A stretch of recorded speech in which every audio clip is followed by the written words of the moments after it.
Before we even start this, let's be real about something. Between 1987 and 1999, hip-hop lost 10 incredible artists to gun violence.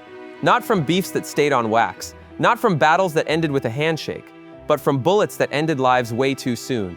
These weren't just rappers, they were sons, brothers, fathers, and pioneers who changed music forever. Some died with cases still unsolved, some died before their prime. All of them died before they should have. This is Hip Hop Legends Archives, where we keep the culture alive by telling the truth. Today, we're honoring 10 legends taken by gun violence in the 80s and 90s, remembering not just how they died, but how they lived, and what they gave to hip-hop. We fact-checked every detail with court documents, medical examiner reports, and verified news sources. Because these stories, these lives, they deserve accuracy and respect. Let's start from the beginning and work our way through one of hip-hop's darkest chapters. Number 10. Scott LaRock from Boogie Down Productions. 1987. Scott Sterling, known as Scott LaRock, was the DJ and producer who co-founded Boogie Down Productions with KRS-One. He wasn't just spinning records, he was crafting the sound that would define conscious rap. Their album Criminal Minded, released in March of 1987, is widely considered one of the most influential hip-hop albums ever made. Scott produced tracks that merged street knowledge with hard-hitting beats, creating the blueprint for what East Coast rap would become. On August 27, 1987, Scott LaRock was shot in the neck and head while trying to mediate a dispute in the South Bronx. He was only 25 years old. The pioneering DJ and producer died before he could see the full impact of what he created. KRS-One dedicated the rest of his career to honoring Scott's legacy, transforming from gangsta rap to the socially conscious style Scott believed in. By Y'all Means Necessary, released in 1988, became a tribute to his fallen friend and partner. Scott LaRock's death marked the first time hip-hop lost a major figure to gun violence. It wouldn't be the last. Number 9. Charizma, 1993. Charles Hicks, known as Charizma, was a Milpitas, California MC who partnered with producer Peanut Butter Wolf when they were both teenagers. Their chemistry was undeniable, blending jazz-influenced beats with Charizma's smooth, complex flow. They recorded tracks for a debut album that should have changed underground hip-hop. Songs like My World Premiere showcased Charizma's ability to ride beats with precision while maintaining conversational authenticity. Major labels were interested. The future looked bright. On December 16, 1993, Charizma was shot and killed in a robbery attempt in East Palo Alto. He was only 20 years old. The album he'd been working on remained unreleased for years. Peanut Butter Wolf eventually founded Stone's Throw Records and released Charizma's music posthumously in 2003 as Big Shots. The album finally let the world hear what California hip-hop lost a decade earlier. Charizma's influence ripples through every jazz rap artist who came after him. Gone at 20, but never forgotten. Number 8. Stretch, 1995. Randy Walker, known as Stretch, was a Queens MC and member of the Live Squad who became one of Tupac Shakur's closest friends. He appeared on Tupac's tracks and was there for some of the most pivotal moments in 90s hip-hop. Stretch was in the studio with Tupac the night before Pac got shot at Quad Recording Studios in 1994. That shooting, which Tupac survived, created a rift because Pac questioned why Stretch and others didn't protect him. The friendship fractured over suspicion and paranoia. On November 30th, 1995, exactly 1 year after the Quad Studios incident, Stretch was shot multiple times in the back while sitting in his car in Queens. He was 30 years old. The case remains unsolved. The timing exactly 1 year later has fueled decades of speculation. But regardless of theories, hip-hop lost another talented MC whose potential was cut short by bullets. Tupac, who had distanced himself from Stretch after the Quad shooting, would himself be killed less than a year later. The cycle of violence was accelerating. Number 7. Tupac Shakur, 1996. Tupac Amaru Shakur. Tupac, Machiavelli, the most iconic rapper who ever lived, and the most tragic loss hip-hop has ever endured. On September 7, 1996, Tupac was riding as a passenger in a BMW driven by Death Row Records CEO Suge Knight on Las Vegas Boulevard. They'd just watched the Mike Tyson fight at the MGM Grand. At approximately 11:15 p.m., a white Cadillac pulled up alongside them at the intersection of Flamingo Road.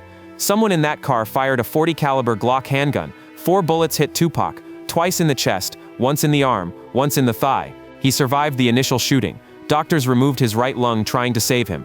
But 6 days later, on September 13, 1996, at 4:03 p.m., Tupac Shakur died from respiratory failure and cardiopulmonary arrest. He was 25 years old. The case stayed unsolved for 27 years. Then in September of 2023, Dwayne Keefe D. Davis was arrested and indicted for first-degree murder. He allegedly provided the murder weapon, though he claims his nephew fired the shots. Tupac's death changed hip-hop forever. His double album All Eyes on Me and posthumous releases have sold over 75 million records worldwide, but we lost him at 25, before he could grow old, before he could fully evolve, gone too soon, remembered forever. But 1996 wasn't done with hip-hop yet. That same year, we lost two more. Number 6, Seagram.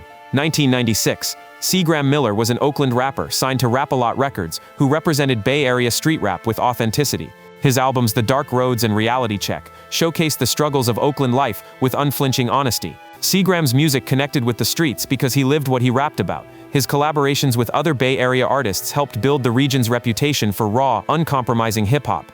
On July 31, 1996, just 2 months before Tupac's death, Seagram was shot and killed in Oakland. He was approximately 26 years old. Details about his death remain limited, but the impact on Oakland's hip-hop community was devastating. Rap-A-Lot Records released his final album Souls on Ice posthumously. The title itself became a tribute to an artist taken too soon. Seagram's death, sandwiched between other tragedies in '96, sometimes gets forgotten. But Oakland remembers, the Bay remembers, and just months after Seagram and Tupac, hip-hop's darkest year claimed another legend. Number 5, Yaki Kadafi, from the Outlaws. 1996. Yafeu Fula, known as Yaki Kadafi, or just Kadafi, was Tupac's first cousin, and a member of the Outlaws. He was in the car directly behind Tupac and Suge Knight on that September night in Las Vegas, making him a key witness to Pac's murder. Kadafi appeared on Tupac's albums, and was poised to continue the Outlaws' legacy after Pac's death. At just 19 years old, he had his whole career ahead of him. The group was recording, planning their future without their fallen leader. On November 10, 1996, less than 2 months after Tupac's death, Kadafi was shot in the head in an apartment complex in Orange, New Jersey. According to reports, his own friend allegedly shot him during a dispute. He died instantly. He was 19 years old. The circumstances surrounding his death remain controversial, especially given his status as a witness to Tupac's murder. Some believe his death was no accident, while others accept the official story of a dispute gone wrong. What's undeniable is that hip-hop lost a young talent, and Tupac lost another family member, even in death. Kadafi appears on several posthumous Tupac albums, his voice preserved forever in the music. 1996 finally ended, but '97 brought hip-hop's most infamous unsolved murder.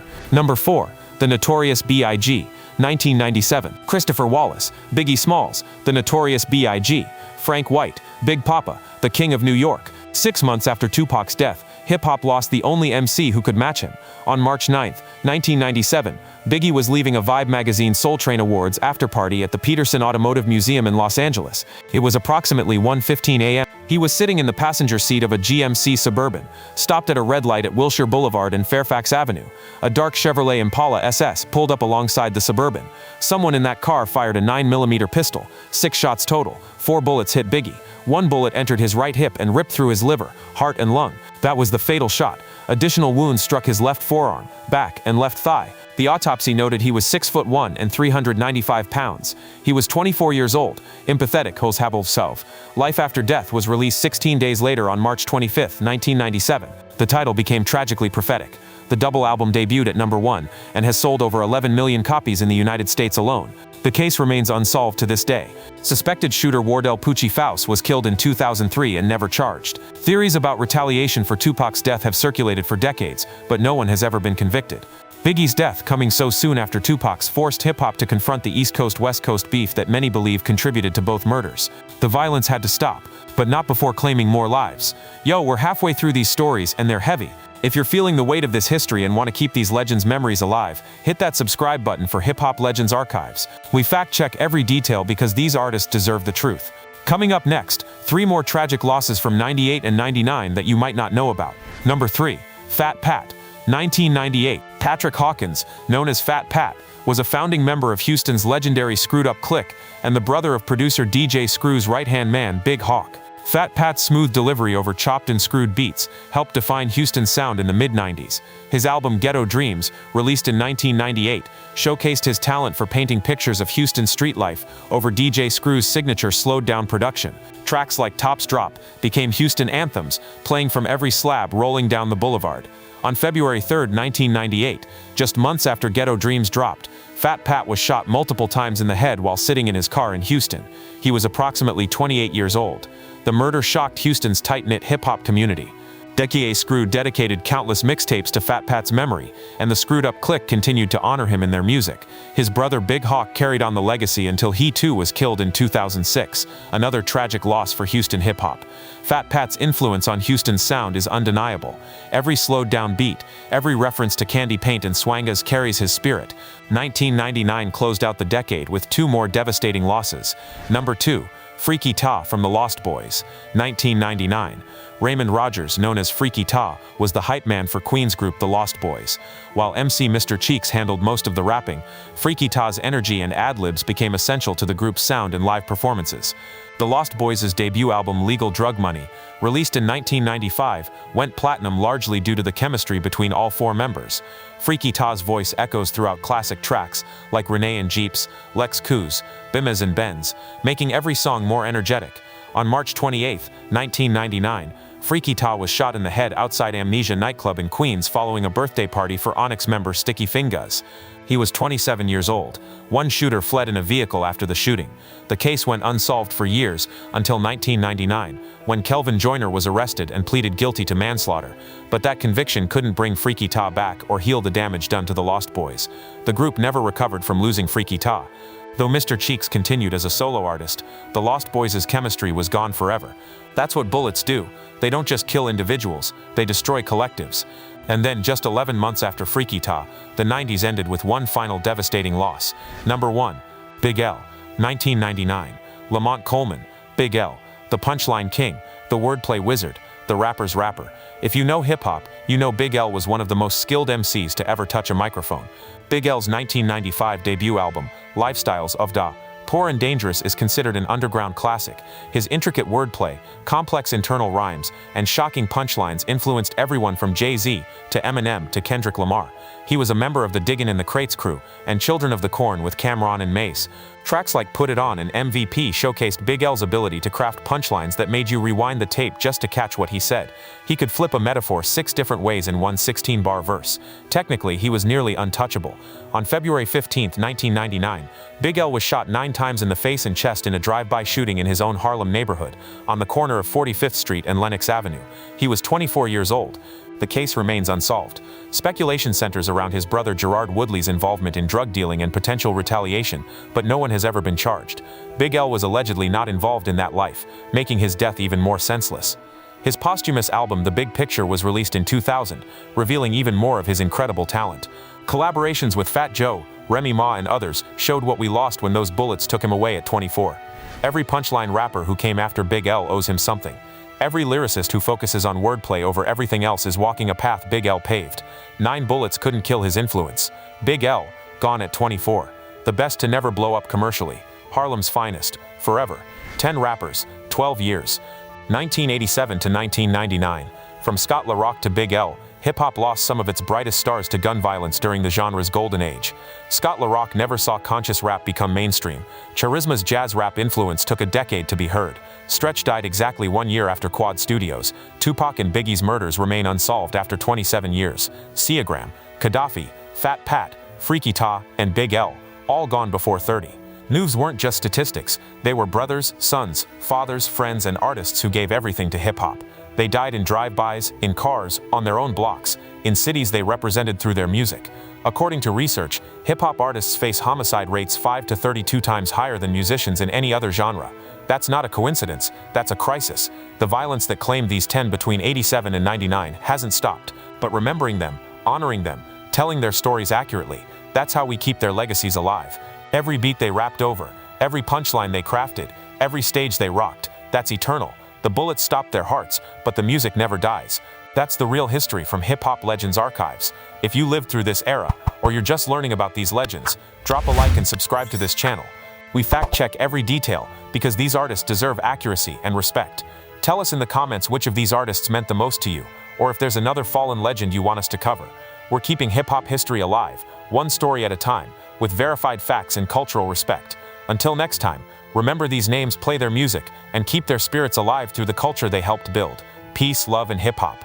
Rest in power to all 10 legends. Hip Hop Legends Archives, where the culture lives forever.